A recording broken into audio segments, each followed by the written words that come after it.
Hello again. Now, this is my third video in this series that I'm doing, in which I'm trying to help you to use the Claire Weekes method to recover from your anxiety. And each video I do, I want to give you encouragement, and I want to give you some tips on the sorts of problems you're likely to meet as you go along on this journey. Now, bear in mind that I am also still travelling this journey with you, and although I have the benefit of quite a considerable amount of experience in using this method, I still have my own particular issues which I've yet to overcome, but I fully intend to do that. It's just a question of how long it takes me to do it. Now, I'm also fortunate insofar as well as having used this method, I know that it works because I've seen it work on myself and on the way I feel. So I have that advantage because for yourself, you're probably just starting out. I'm assuming that this is the case, that you are now attempting to recover by using Claire Weekes' method. Now, so much of the success of using this method is based on you understanding what you're being asked to do, understanding why you're in this anxiety state in the first place, and understanding what it is that you do that is keeping you in it. And I think that this is probably the most bewildering part of it all, is understanding exactly why you feel this way, understanding why you suffer such intense feelings in association with anything that you find frightening. It's being able to understand these key facts which will help you and make it easier for you to actually apply this method. Now, I'm going to describe, as always, I'm going to give you examples from my own experience, and they might not necessarily match up exactly with the kind of things that you have, but you can still substitute your own situation and your own particular symptoms for what I describe if you understand exactly what it is I'm saying about these experiences, my own experiences. You can apply the ideas to your own situation. Now, I think it's worth, if only briefly, it's worth giving you another description of what is happening to you.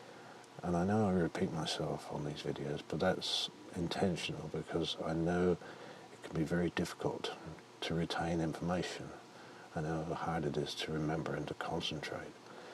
So I think it's worth me repeating things so that you really do understand what's going on. Now, your body is in a sensitized state, which means that your nerves, your nervous system, is producing symptoms of stress, of fear, in an exaggerated and intense way. And these feelings can come very, very quickly at the least provocation. Now, you've arrived at this state because in the weeks and months leading up until when it started, you've been living in a situation that was very stressful. And all this constant background of stress has sensitized your nerves to produce these exaggerated reactions. It doesn't necessarily have to be a prolonged period of stress. It can be a sudden stress, a sudden shock. Your nerves, one way or the other, have become sensitized, and now you're burdened with all these horrible feelings. Now, at some point when this all began with you, you became afraid of the feelings you were getting. They were so unlike whatever you'd felt before. You'd most likely, as practically everybody has, experienced nervousness. Just nervousness in response to a situation, like test or an exam or an interview or something like that. So you know what it was like to be nervous. But this is fear of a different order. And as such, you became afraid of it because it seemed so different from anything you'd ever felt before. So it's perfectly natural that you became frightened in this situation. And once you became frightened, the effect this had was to reinforce these very feelings that you were having, that you didn't want to have. Every time you reacted to a symptom or to symptoms, you sent this message to your nervous system that was producing these feelings. You sent the message to it, telling it that it needed to be on alert. You were telling it there was a danger here, that there was some kind of threat. That's what your fear response to the feelings is saying to your nervous system. Your nervous system gets that message, and its reaction is to produce even more of the same thing. That's its instructions that you are giving it. It has to respond to what you tell it. You're telling it to be more afraid, be more on alert. And so it gives you even more of these symptoms, to which you become even more afraid and add even more fear, which goes back into your nervous system, and this is how the cycle continues.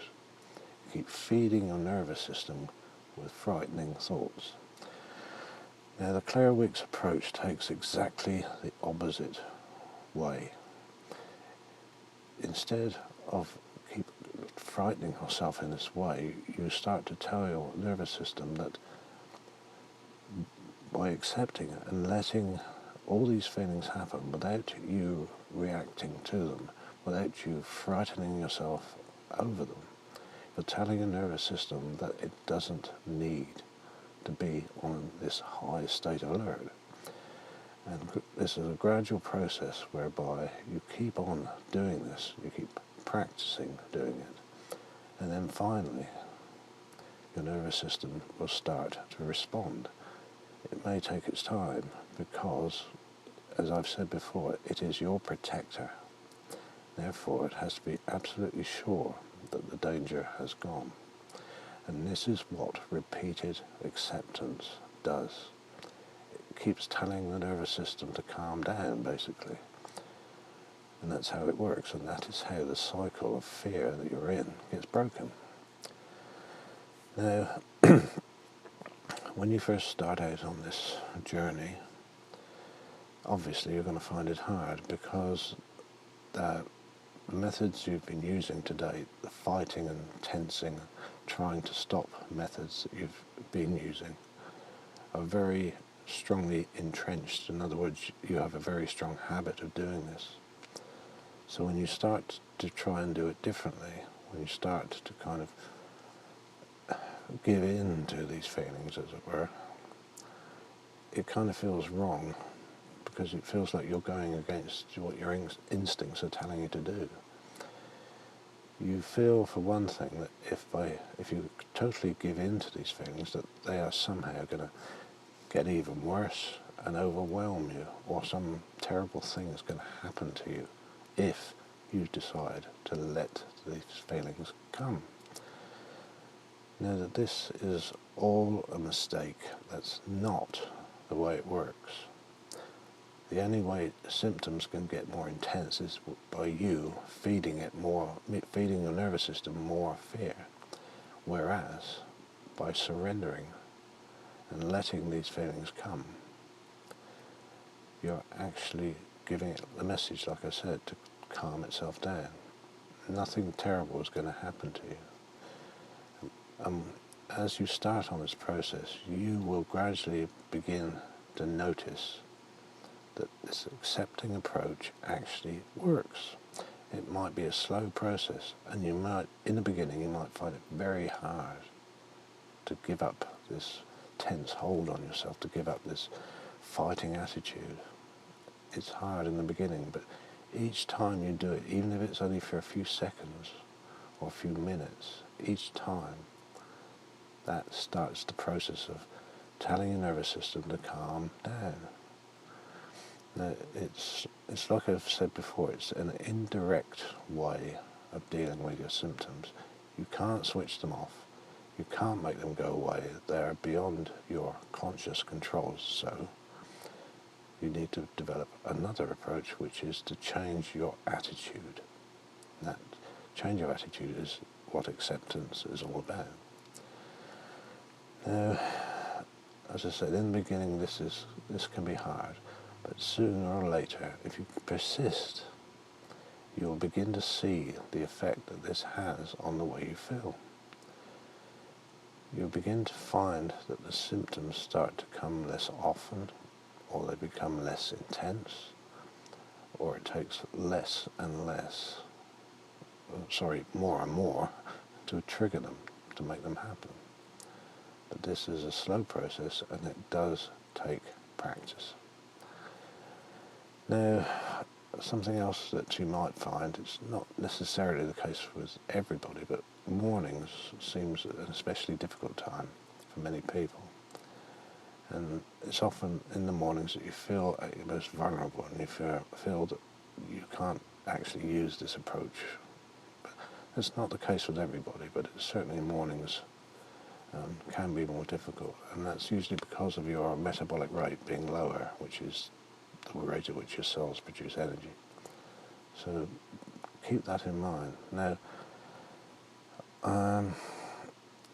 I have said this before about how things don't develop in a straight line. This process doesn't work in a straight line, because you practice for a bit, and then for whatever reason, if you're extra sensitized for any reason, suddenly it can all seem difficult to do, or even impossible to do, and you find yourself in what's been called a setback, which is not really a setback. You're just basically temporarily stopped in your journey. But what has worked before will work again. This is the beauty of it. It's always going to work, although there is so many stops and starts on the journey. Now, in order to be able to use this method properly, you have to be able to incorporate it into whatever lifestyle you lead. And to do that, you need to start thinking about the sorts of situations that you've been avoiding because you feel this bad, because you feel so much anxiety. You've got to start thinking about actually putting yourself into these situations and then using this method to deal with the way you feel. Now, there's any number of different situations. It can range from people who are totally housebound, who are agoraphobic, which, to use that label, which I don't particularly like, who literally can't leave their house, go out their front door, to, and it ranges to the people that can move reasonably freely, but there's still situations where their fear is in control and they can't bring themselves to do these certain things.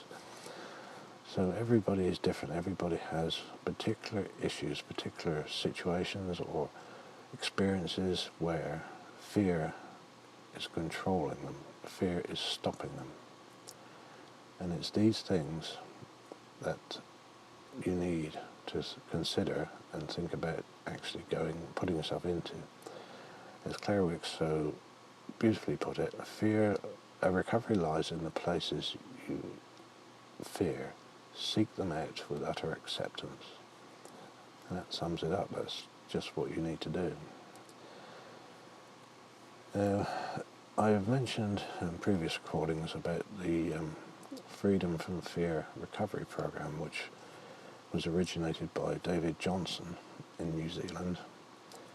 And this is all based on Claire Weeks' work, but he's added a great deal of his own insights and experiences into these original teachings. And he's done a set of recordings which are absolutely brilliant, and explain this method very well indeed. So if you haven't looked into that yet, I would strongly recommend you do, because you have a number of distinct advantages if you belong to this program. For a start, once you join, you'll have David Johnson himself get in touch with you. He will phone you up and talk through your own particular situation. The other thing that you'll get is access to a forum, which is members of which are going along the same journey as you are, which means you can go onto this forum and get all the help and support that you need. Now, this is an absolutely marvellous place because everybody's at different stages and everybody's had different experiences, but they understand what it is that you're going through. And for that reason alone, it's a huge help because you're talking the same language. You can get all the help you need, all the support you need. And speaking personally, when I first joined that program in 2010, it made such a huge difference because I was able to explain what had happened to me, where I was, and everybody there understood it because they'd had similar. So please check that program out because it is an absolutely brilliant program. Now, I'm not going to talk about it in detail, but there is one thing which I think is a very worthwhile idea, and that is to keep a record of the things that you do, the successes you have. In other words, it's to record all the things that you still do in spite of the way you are feeling. You highlight the successes and you minimize the actual feelings you are getting. And by keeping this record, you can actually see how you're progressing. It's a very, very useful tool because when you're in this frightened state, your memory tends to be selective. So even if you've had a marvelous success, your part of your thinking tends to sort of belittle it and say, nah, that's nothing, it doesn't count, it's just a fluke. In other words, there's always this voice that kind of is, David Johnson calls it the voice of doubt. It's the voice that's always trying to undermine your efforts. But if you keep a record and write down all these things, and they can be such simple things, even just getting yourself out of bed and getting ready for your day, that is a success. And you're doing it in spite of how you feel. If you have all these feelings in the morning when you get up, you're still doing things that you can call a success because that's what they are. Now, I've known about this method for a long time, as you will be aware if you've seen my previous videos. And there are still issues which I have yet to fully deal with. Plus, as I've mentioned on my other recordings, I have had the added complication of having suffered a slight stroke last year. And that had the effect of disturbing my eye movement, which in turn disturbed my balance. So one of the issues I have now is dealing with the unsteady, lightheaded and dizzy feeling that accompanies me most of the time. And although there is perhaps a 10% element of the after effects of my stroke involved in this, in that my eye movement is still affected, my eyes don't move as well as they might, and they tend to move in a rather jerky fashion sometimes. The greater part of the way I feel is down to simple anxiety about how I will react, what's going to happen to me. And this, like all the other symptoms I've been through, including panic, this is something I'm still gradually working my way through. Now, it's let me just tell you what I did a short time ago. All I did and this is a very minor thing from anyone's point of view really, but all I did was just walk up the road to the corner shop and get a Sunday paper and then walk back. Now, every time, I know I've said this before, but every time I go out of the house, I start to get lightheaded. And this is a kind of programmed response because I've done the same thing so many times in the past. So it kind of automatically happens. I don't frighten myself into making it happen. It's just an automatic fear reaction. And you will find this to be the case in some of the situations you face. You've been frightened in that situation before, and so part of your brain records those instances. And when you're facing the same thing again, it reminds you that you felt in danger and you felt threatened in this particular situation. So again, it's a protective device. So I know this, I understand this, and I know that when I go out for the first time, whenever I do it, I'm going to feel this lightheadedness. Now, if I'm walking, it seems more pronounced because walking obviously makes you more aware of your balance. Whereas if I go and get in my car and just drive, it's different because there's not the physical movement involved there.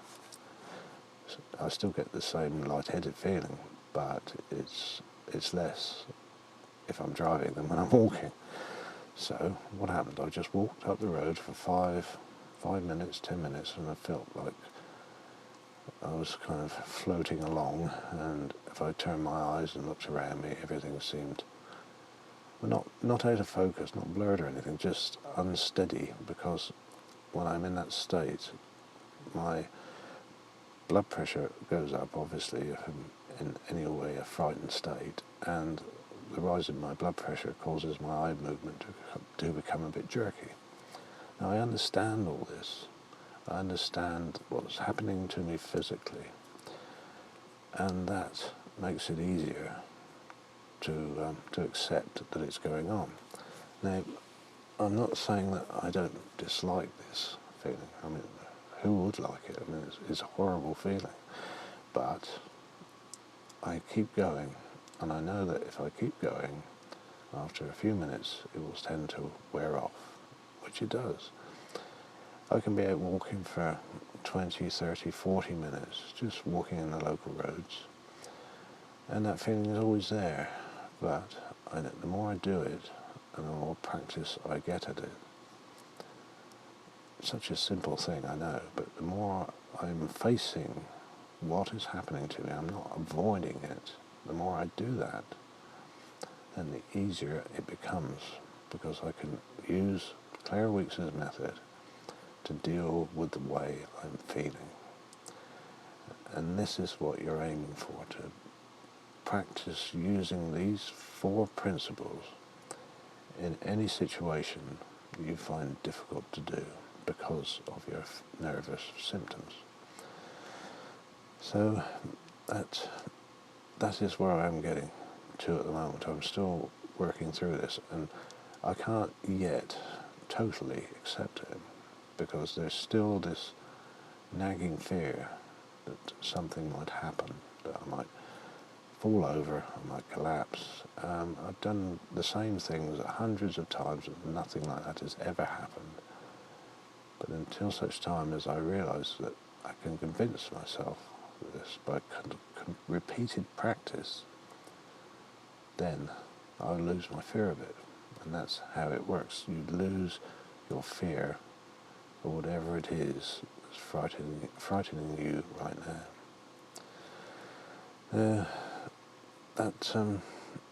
That's just one example of the kind of physical reactions I get. I can still get plenty of others. Like, for example, I can still wake in the night with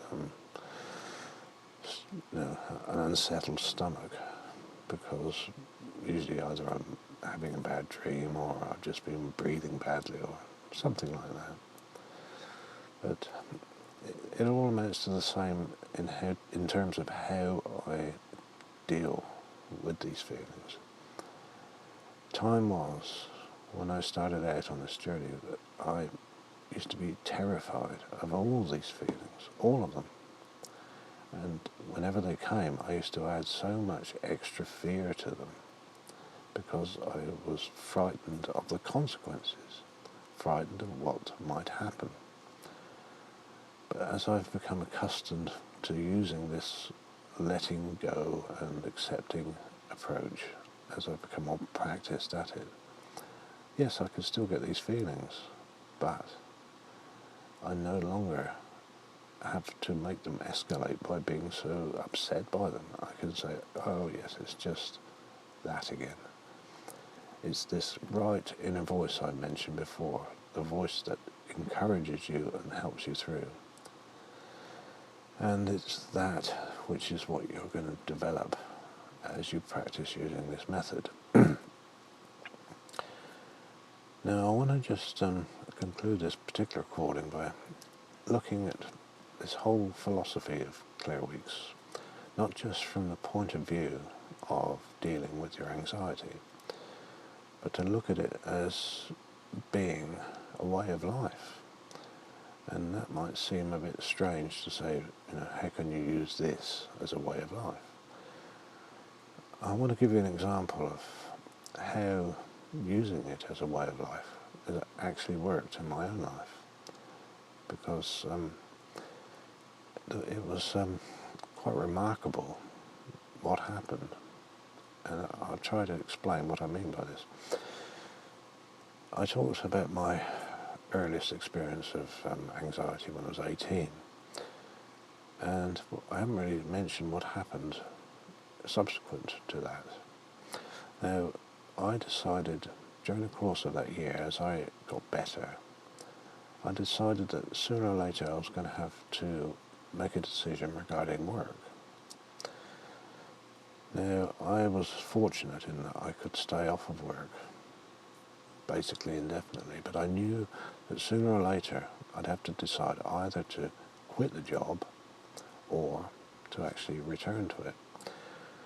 And in returning to it, I'd have to face everything that had contributed towards making me ill in the first place.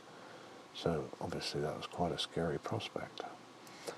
However, I made up my mind that the only way I was going to make any progress was to actually face and accept and go back to work.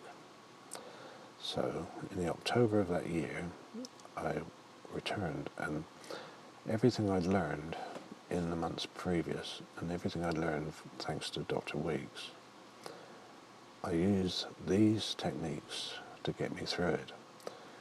That is, I expected to feel anxious, expected to be nervous, I expected all the things that you imagine you get when returning to a situation like that. And I got through it, and it took me quite some time to adapt again back to the working routine. And it wasn't easy, not by any means. I had to be really determined. But before I even began that, I made two commitments to myself. The first one was that I was going to treat this whole thing as just another practice. I was going to treat it as a practice, and that it was not some sort of test that I had to pass. So in other words, it didn't matter if I had to stop, if I went back to work and I had to go off sick again. It wouldn't matter because I was merely practicing. See the difference there?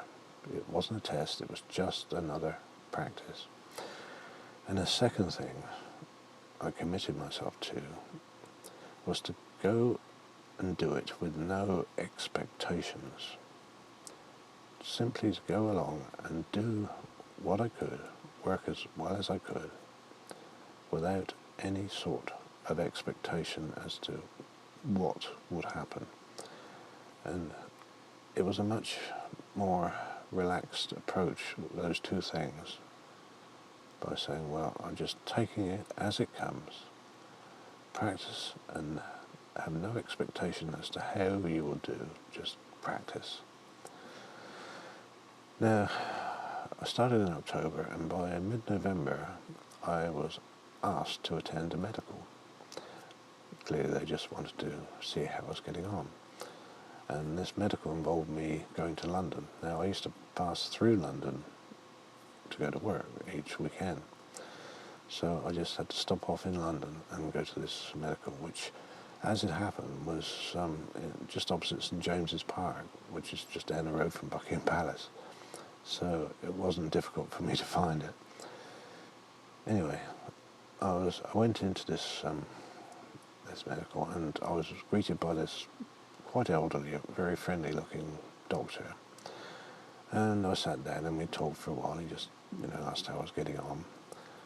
And after a bit, he took me over to his examination couch and just did a brief physical examination, sent him a chest, listened to my heart and that sort of thing. And at one point, because I was obviously a bit nervous being in this situation, my heart was beating a lot quicker than it might otherwise have been. And he listened in and he said this to me. I always remember, he said, "You see, this responds to the way you think." Now, when he said that, I realised that this man fully understood what I'd been going through. Unlike any of the other doctors I'd ever seen before who helped me not one bit, this doctor clearly understood. Anyway, when that was over, we went and sat and talked for a bit longer, and the last thing he said to me was, he looked at me he looked me straight in the eye and he said, "You're going to be all right." And he said it with such conviction, such certainty. And I thought to myself, yeah, he's right, I will be. And I remember feeling so happy when I left there, because for the first time a doctor had actually been of some use to me, and who really, understood what my problem had been. And he gave me that lovely little boost at the end by telling me that it was all going to be all right. And that meant so much to me. Anyway, I went back to work, and we came to early December, and one afternoon I had a call from one of the senior managers who asking me to come and see him. And this was almost unheard of. I mean, I was just a lowly scientific assistant. He was a senior manager, and I thought, well, what the hell does he want to see me for? Anyway, I went along, and he saw me come in. He said, "Oh, hello, David." And he said, "I've got some good news for you. That posting you wanted has finally come through. Can you start next week?" He was talking about the transfer to the station near to my parents' home, which was actually about 10 miles from, which I'd been trying so hard to get prior to becoming ill, but had been repeatedly turned down. But now he was telling me that this posting had come through and I was going to be transferred. And my jaw dropped open. I thought, what? How can this be? And I couldn't speak for a moment, and he looked at me and he saw me sort of shaking and trembling on the spot. And he said, "Why don't you sit down, David, before you fall down?" So I sat down, and then when I gathered my wits, I said, "Well, would it be all right if I took some holiday first and then started in the new year, because it was nearly Christmas?" And he said, "Yeah, that'll be all right. And I was absolutely amazed that this had just happened. All by itself, I'd done nothing at all to make it happen. I hadn't chased up anybody, I hadn't kept pestering anybody. My request had been recorded in the first place, but now, through no effort on my part, it just had happened. And clearly that's one of the reasons they gave me a medical, to see if I was physically up to doing this job. And I was so excited, because this was my dream come true. This was the thing I wanted so badly. And it had all happened, all by itself. And this is what I mean by using acceptance as a way of life. I'd gone back to work just simply accepting everything about this situation. I had no expectations as to what I wanted about the situation. I was just so glad to be able to work again. The whole thing that I'd been through, those awful months earlier in the year, had completely changed my perspective. And now this had happened, it was just wonderful, fabulous. And this is what I'm trying to say here. All my stressing out and getting upset and trying to make things happen prior to becoming ill had done absolutely no good whatsoever. All it had done was to make me ill. And whereas after, I was going back to the same situation, but with a completely different approach, an accepting approach, and what I wanted just came to me by itself. Do you see what I'm getting at here? So often we desperately try and change our lives to go in a certain direction, and they won't change. And we wind ourselves up and get into a state of this frustration, things not working as we would like them to work. But this is exactly what I had done. And I think about it often. I think, well, even if I had succeeded in getting that transfer before I became ill, who's to say I wouldn't have been able to do it? I might not have actually been able to physically and mentally cope with what was involved in that particular job. It was a shift work job. It was a job that involved working any day of the week. I might not have been temperamentally suited to doing it, even if they'd offered it to me. So it was a question of timing. I had to change. That's what I'm saying here. I had to change. And in the time where I was ill and when I recovered, and everything I learned in those months brought me to a stage where I could cope with this job. And the months that followed that were some of the happiest times I've ever had in my whole life. So that's really just one example of acceptance as a way of life.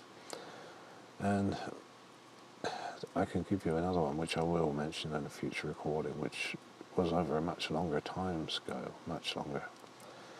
And I'll also be able to tie it in with another topic which I'm going to cover, which is depression, and explain explain the interrelationships between that event and depression that I experienced.